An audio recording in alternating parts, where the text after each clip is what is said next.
ya menurut saya Al-Quran sangat mengapresiasi keragaman dan dengan lita'aruf itu penting untuk kita sapa sebagai warga yang ragam dan dekat dengan budaya itu.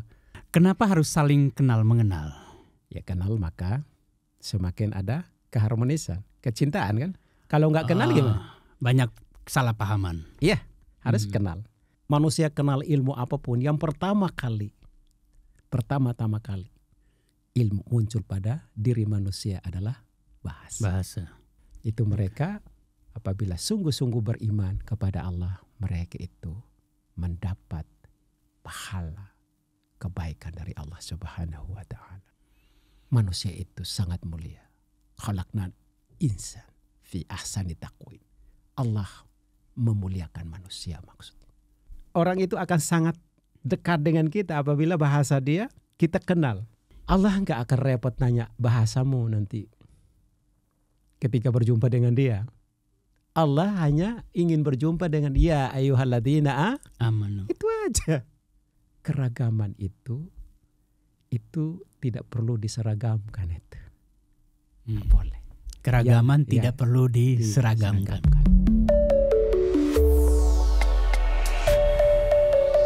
Assalamualaikum Pak Kiai. Waalaikumsalam warahmatullahi wabarakatuh. Alhamdulillah. Ya. Apa kabar Pak Kiai? Sudah jelas. Kalau hari ini ada di sini berarti baik. Baik maka ada kembali di bermakna ya. Bermakna. Alhamdulillah. Ya, saya itu senang karena setiap kehadiran Pak Kiai di sini itu selalu menambah makna dari podcast ini sebenarnya. Bukan saya sebenarnya, itu dari Allah. Amin. Ya. Keluarga sehat Pak Kiai. Saya dengar Mama sakit ya?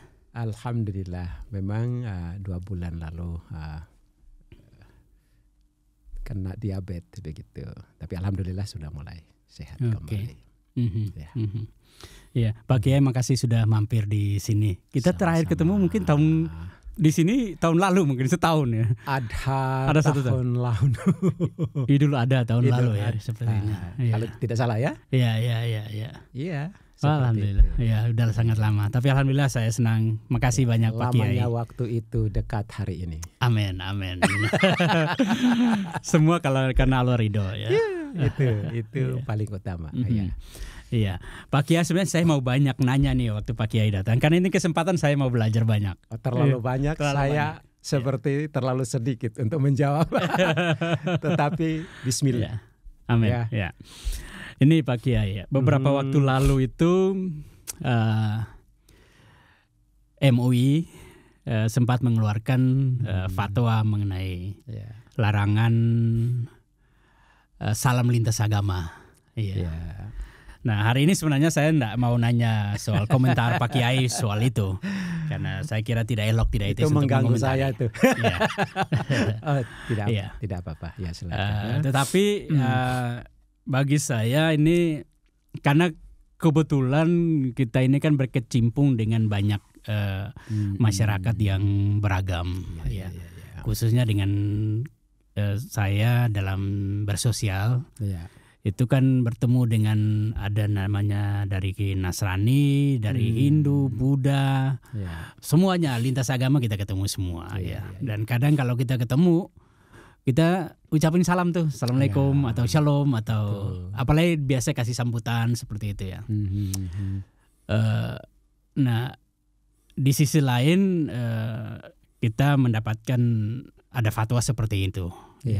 Nah, kadang sih memang dilema bagi saya pribadi Pak Kiai. Nah,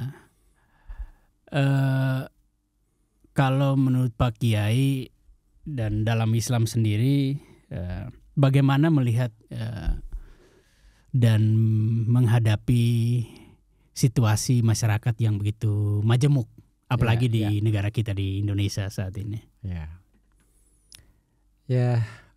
Jazakallah khair. Bismillahirrahmanirrahim. Assalamualaikum warahmatullahi wabarakatuh. Waalaikumsalam. Alhamdulillahirabbil alamin. Wassalatu wassalamu ala rasul wa ala alihi sahbihi ajmain. Terima kasih untuk pertanyaan yang memang alhamdulillah beberapa waktu saat sekarang ini memang sangat viral ya. Yes. Dan itu bukan hari ini saya ditanya, banyak juga pertanyaan-pertanyaan dari berbagai tempat ya, dan orang yang menanyakan hal itu kepada saya tentang fatwa itu. Ya, memang MUI ini memiliki standar dan dia juga memiliki otoritas untuk menyampaikan hal-hal yang dianggap itu sesuai dengan hukum yang telah disepakati bersama seperti itu. Baik. Secara syariah ya. Tetapi ini juga sesuatu akan menjadi hal yang sangat fenomenal karena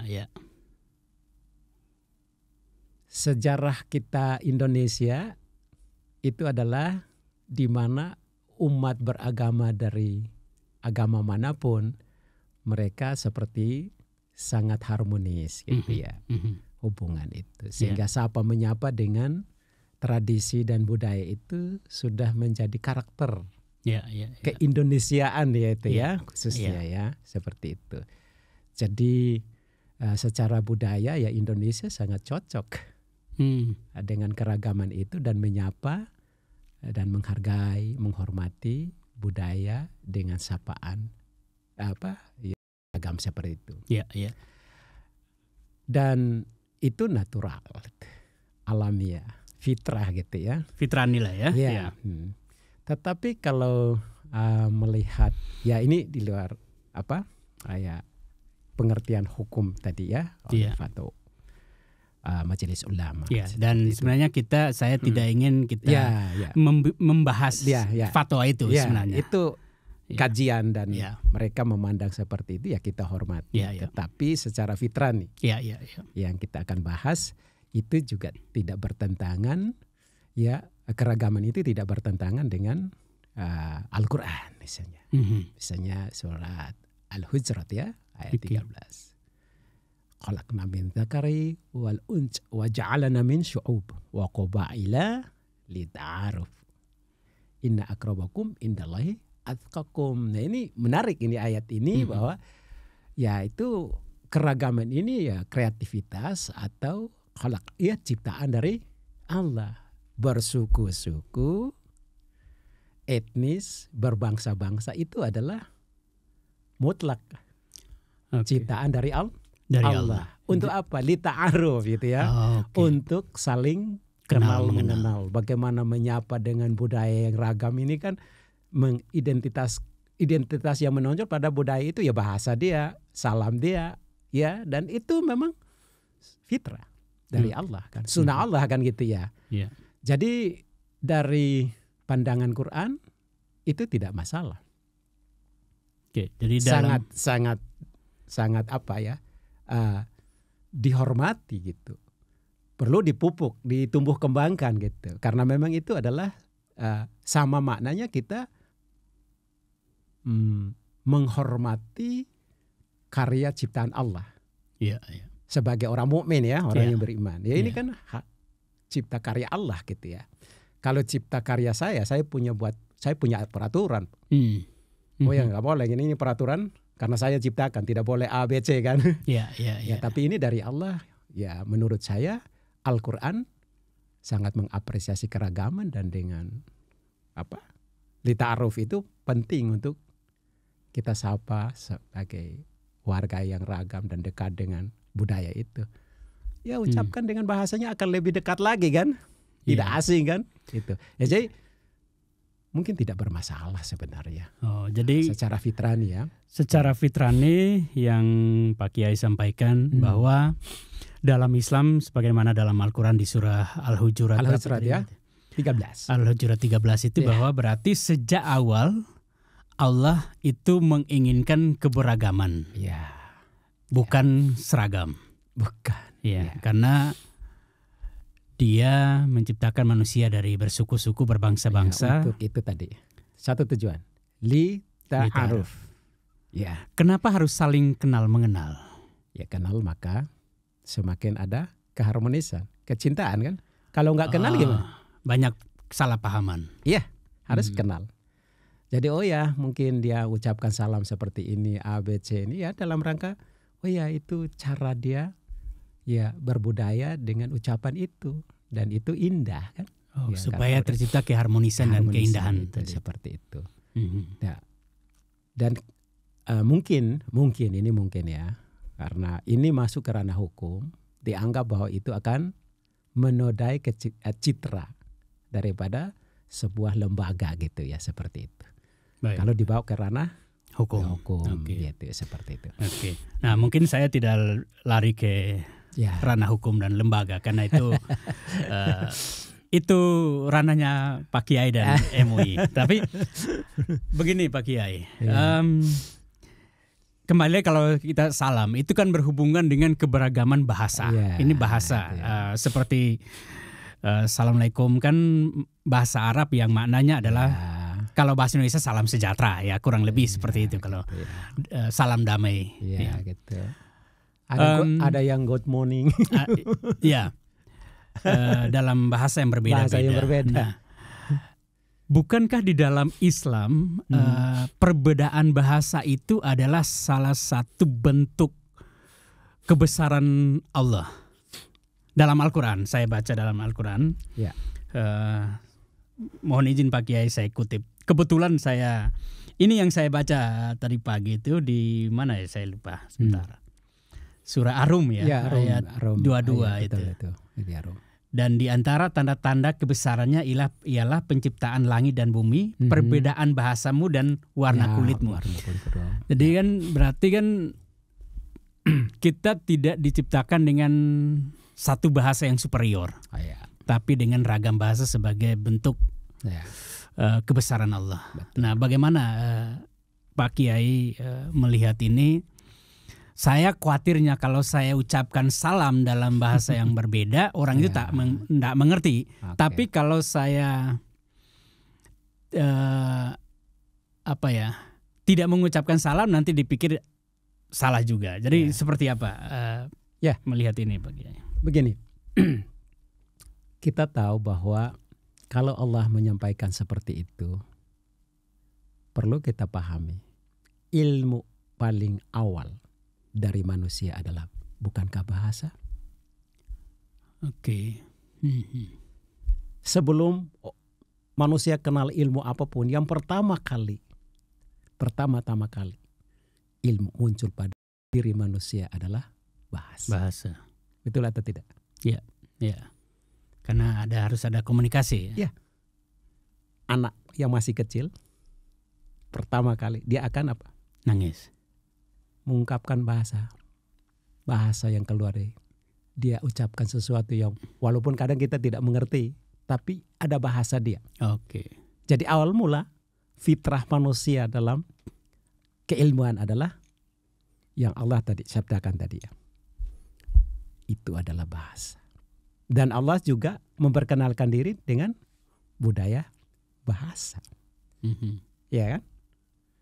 Dia yang ciptakan budaya yang ragam ini dan bahasa ini. Maka dia memperkenalkan diri juga melalui bahasa. Para nabi kan dengan budaya dan bahasa yang berbeda-beda. Tapi intinya bahwa Allah menghargai budaya dan lewat budaya dia memperkenalkan dirinya dan kita kenal Allah. Nah, oleh sebab itu saya pikir ini tidak bisa kita pisahkan ya hasil karya Allah dalam diri manusia melalui budaya yang ragam dan bahasa yang beragam. Itu bukan ciptaan kita, bukan karya kita. Dan Allah diucapkan dalam bahasa apa saja. Apakah dia tidak tahu bahasa itu? Harus diseragamkan bahasanya baru Allah tahu? Tidak juga. Karena dia maha cipta dan maha tahu atas setiap bahasa yang dia ciptakan itu. Itu seperti itu. Jadi akan indah ya dia, akan lebih harmonis lagi kalau kita mengenal seseorang melalui bahasanya. Ya. Orang itu akan sangat dekat dengan kita apabila bahasa dia kita kenal. Ya. Ya, dan kita akan semakin akrab juga, betul tidak? Secara fitrani. Ya, betul. Betul kan? Ya. Dan kalau kita paham bahasa dia langsung akrab, mudah akrab. Padahal itu asing, dia orang tapi dia karena bahasanya itu kita paham dan kita tahu, rasanya seperti tidak berjarak kita. Ya. Tidak beda. Padahal suku bangsanya, negerinya beda. Ya kan? Pengaruh bahasa ya. Iya. Nah, ini pengaruh linguistik. Jadi ini kan kita terlibat pada pemaknaan bahasa.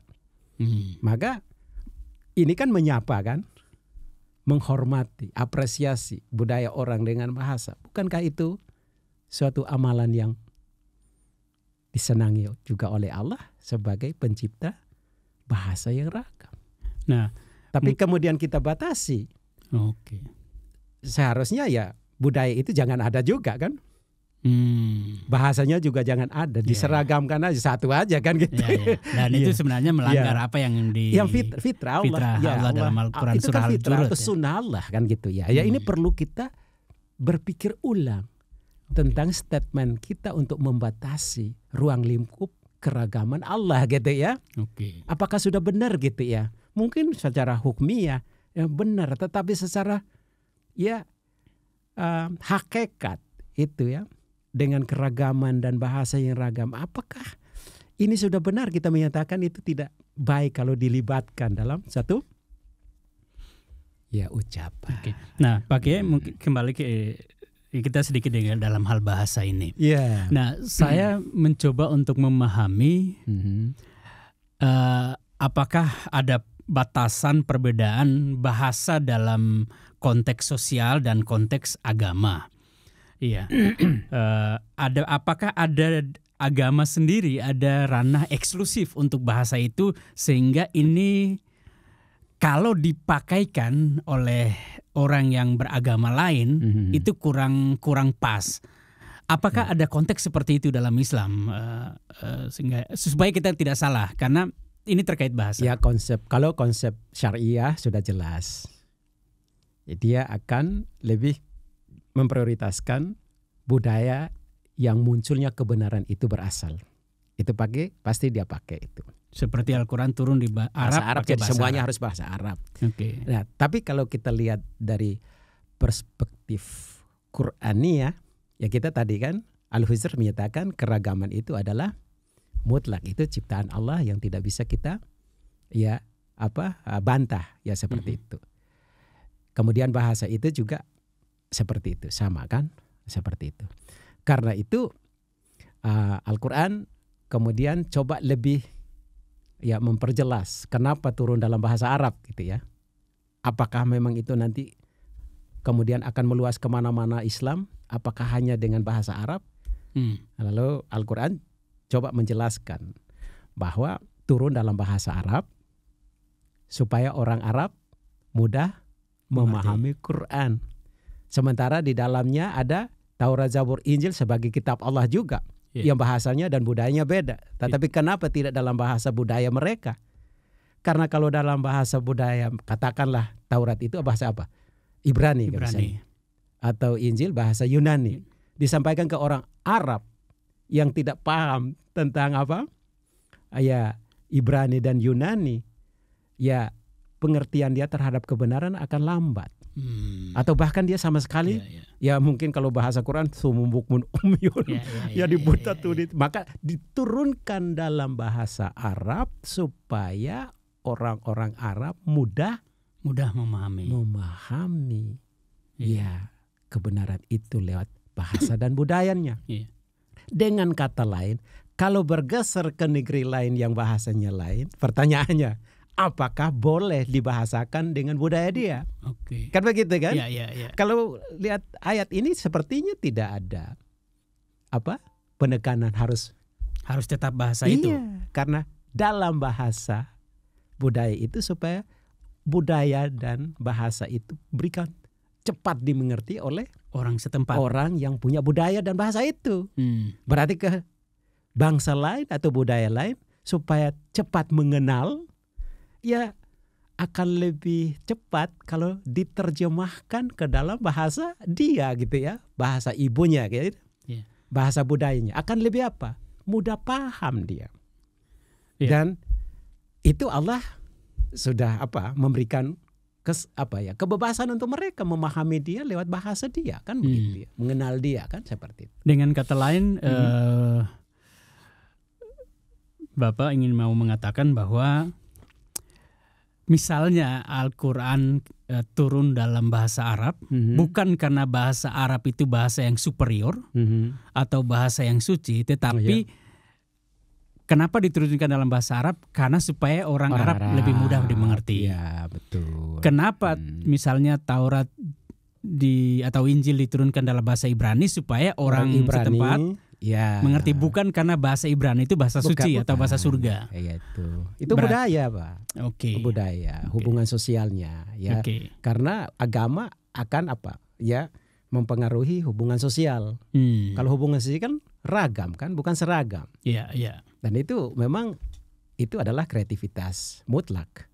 Sunnah Allah kan. Jadi tidak ada eksklusifme terhadap satu bahasa tertentu. Iya. Ya kalau sesimpel Islam itu enggak. Allah enggak akan repot nanya bahasamu nanti ketika berjumpa dengan dia. Allah hanya ingin berjumpa dengan ya ayyuhalladzina amanu. Itu aja. Ya, orang beriman yang penting gitu ya. Bahasa itu ya rahmat dari Allah. Terserah menggunakan bahasa apa. Prinsipnya amanu billah. Itu yang Allah minta dari kita orang mukmin, orang muslim. Bahasa mau dipersoalkan, ya udah tanya Tuhan kenapa terlalu banyak buat bahasa. Ada bahasa Sunda, ada bahasa Jawa, emang orang Sunda yang buat begitu kan. Nah itu perlu pertanyakan, ya tanya kepada Allah kalau begitu. Kalau tanya manusia, Pak, saya nggak mau diganggu, Pak.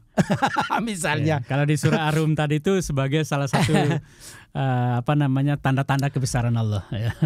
Ya, itu artinya apa? Allah sangat menghormati keragaman itu. Iya, kebesaran. Allah hanya kita lihat dalam akses kehidupan materi alam ini adalah keragaman itu, keindahan. Bahwa Allah maha besar gitu. Kebesarannya luar biasa. Lah kalau begitu kita apa? Kita ini kecil sekali. Paham kita, pengertian kita juga sangat kecil, terbatas. Allah bisa dibatasi enggak? Lalu sekarang kita mau membatasi Allah. Kapan kita nikmat gitu ya? Akan semakin tidak nikmat kalau kita batasi. Maka Allah itu la ta'khuduhu sinatu wala naum, tidak pernah tertidur sedikit pun. Karena apa? Khalaqna min dzakari wal unsa. La ilaha illa huwal qayyum. Jadi dia itu tidak tertidur, dia mengurus, Pak. Mengurus apa? Semua yang dia cintai. Semua makhluk, kita manusia, dia urus semua kok. Allahu la ilaha illa huwal qayyum. Bapak, kita sedikit lagi mengenai keberagaman ya. Bahwa Allah itu menginginkan keberagaman, bukan seragam. Nah, tapi ini hanya untuk saya, untuk pengetahuan saya. Kita tahu bahwa di zaman Rasulullah itu kan ada banyak bani, banyak suku. Kemudian bagaimana Rasulullah berusaha untuk menyatukan suku-suku ini. Nah, bisa Bapak jelaskan ke kita bagaimana sikap Islam dalam menghadapi keberagaman sebagaimana yang disunahkan oleh Rasulullah sendiri? Kalau ada satu kisah ya, waktu Ka'bah mau direnovasi ya, kemudian saat batu Hajar Aswad itu akan disimpan pada tempatnya. Kan suku-suku dari Arab itu semua pada apa? Ingin perang karena berbeda apa? Pendapat. Siapa yang boleh meletakkan kan? Kemudian di antara mereka ada satu keputusan, ya kita tunggu dulu. Kita tunggu sampai ada seorang yang masuk melalui pintu ini, dia yang berhak untuk apa? Meletakkan. Tiba-tiba Rasulullah muncul. Melihat persoalan yang sedang tegang itu karena hampir perang itu. Karena ragam kan pemahamannya. Rasulullah serupanya dibukakan, ambil Hajar Aswad itu disimpan, kemudian disuruh, ya suku ABC, ayo pegang. Dibawa ke tempat ya Hajar Aswad akan dilekatkan, lalu sampai di sana mereka pegang ujung, bawa ke sana, Rasulullah simpan. Itu artinya apa? Ya, keragaman itu tidak perlu diseragamkan itu. Nggak boleh. Keragaman tidak perlu diseragamkan. Ya seperti itu. Itu perlu ada kebijakan. Ya, nah itu Rasulullah paling bijak gitu. Ya. Atau misalnya kita ada lihat kaum. Kalau saya lihat di dalam Al-Quran, kaum yang paling Samawi, kaum Samawi yang paling dekat dengan Muslim hanya ada 2. Yahudi dan Nasrani. Yang dilegitimasi, kaum Samawi yang sangat dekat dengan Muslim. Kemudian dari 2 kaum itu Yahudi yang kontroversi, yang suka keras kepala tuh, suka buat permusuhan dengan satu dengan yang lain, orang mukmin ya Yahudi. Ya, tapi ada ya wala tajidana aqrabahum mawaddatan lil ladzina qalu inna nasara. Tapi ada satu kaum lagi yang tadi ya kaum kedua Nasara. Nasara itu ya kalau bahasa Arab, kalau mungkin di Indonesia kan ya Kristen itu ya Kristen. Ya itu di sana itu sahabat paling dekat dengan orang Muslim, orang mukmin. Dicirikan di sana karena ada pendeta-pendeta dan rahib-rahib dan tidak sombongkan diri. Itu yang paling dekat persahabatannya dengan orang mukmin menurut Al-Quran. Gitu. Tapi hari ini kan kelihatannya berjarak. Ayat ini tidak tidak seharmonis, kalimatnya dekat. Hadza ikhwan, ditanya seperti apa dekatnya persahabatan? Hauna, kata Rasulullah, 2 jari ini. Oh, hari ini kelihatannya di luar sana tidak seperti itu. Dalam Al-Quran hauna, tapi di luar sana bagaikan langit dan bumi. Nah ini kan artinya kita kali yang bergeser dari Quran terasa tidak harmonis. Tapi coba bergeser kepada Quran. Ya Quran itu adalah harga mati dalam etika moral kan gitu kan. Itu moral Rasulullah. Nah, hari ini kita seperti ingin supaya ya etika moral Rasulullah dalam Al-Quran ini digeser. Akhirnya sepertinya ya akan menjadi ya rusak dalam hubungan sosial kan gitu ya. Nah itu. Atau ini sedikit gambaran ya kita lihat. Ya. Kalau lihat dari kelembagaan ya agama Samawi disebut hanya disahkan dalam syar'i dan Quran hanya ya Yahud, kemudian mukmin dan Nasara. Itu mereka apabila sungguh-sungguh beriman kepada Allah, mereka itu mendapat pahala kebaikan dari Allah Subhanahu wa taala. Nah, berarti kita menjadi model ya. Ketiga umat ini menjadi model untuk keragaman. Kalau sudah tidak harmonis, bagaimana mau menjadi contoh teladan bagi umat lain kan gitu. Ini umat Samawi ya. Atau kita umat Islam ya harus beri contoh seperti Quran contohkan. Ya, atau moral Rasulullah yang ada di Al-Quran. Ya saya pikir ini yang perlu kita renungkan kembali ketika membuat satu statement dan kemudian ya ditafsir dengan berbagai keragaman. Kita hormati itu semua deh. Ya, tetapi kita lihat apakah ini sudah tepat seperti yang Allah dan Rasul ridha kepadanya. Kan gitu kan gitu. Menurut saya kalau dari Allah dan Rasul atau Quran dan hadis Rasulullah itu tidak mungkin ada gap di situ kan. Karena akan sangat bagus sekali, yang indah sekali. Kan datang dari Allah. Kalau datang dari Allah, rusak nggak? Enggak. Akan jadi indah, gitu ya. Tidak indah kalau sudah bergeser gitu ya. Nah, itu yang perlu kita renungkan kembali. Ya, jadi kalau seperti itu, apa pesan di sini? Itu pesan kemanusiaan. Manusia itu sangat mulia. Khalaqnal insan fi ahsani taqwim. Allah memuliakan manusia maksudnya. Lalu kita tidak memuliakan manusia dalam keragaman, siapa kita ini?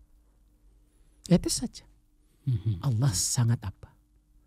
Ia memuliakan manusia. Tujuan kemanusiaan.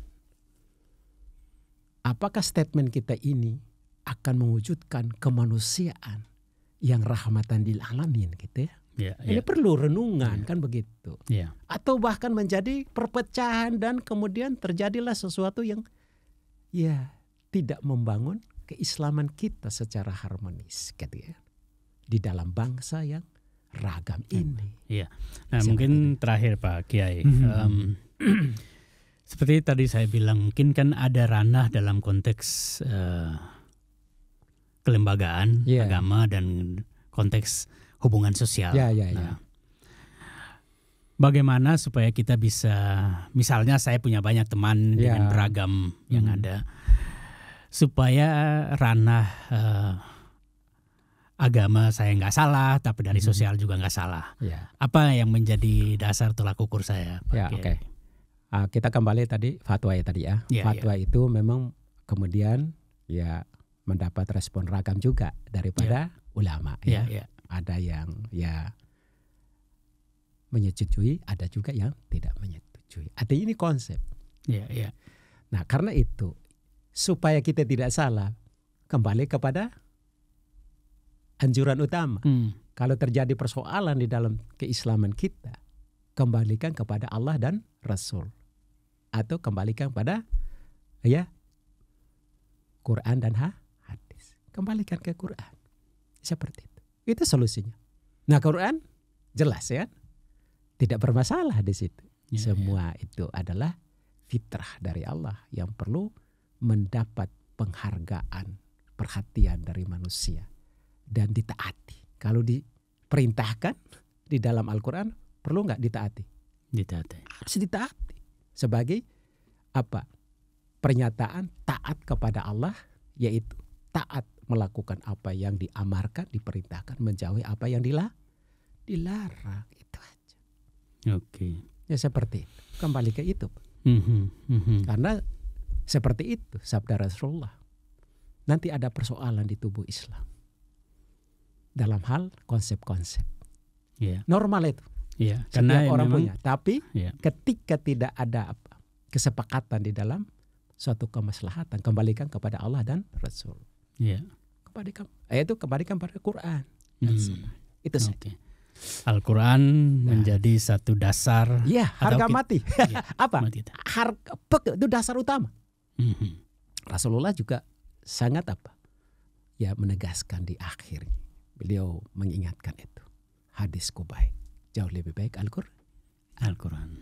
Jadi itu Allah kan. Dan hadis yang sangat otentik adalah Quran itu. Rasulullah. Akhlak Rasulullah di situ. Mau baca kehidupan Rasulullah ada di situ. Ya seperti itu. Lah umat kita juga harus seperti itu kan gitu.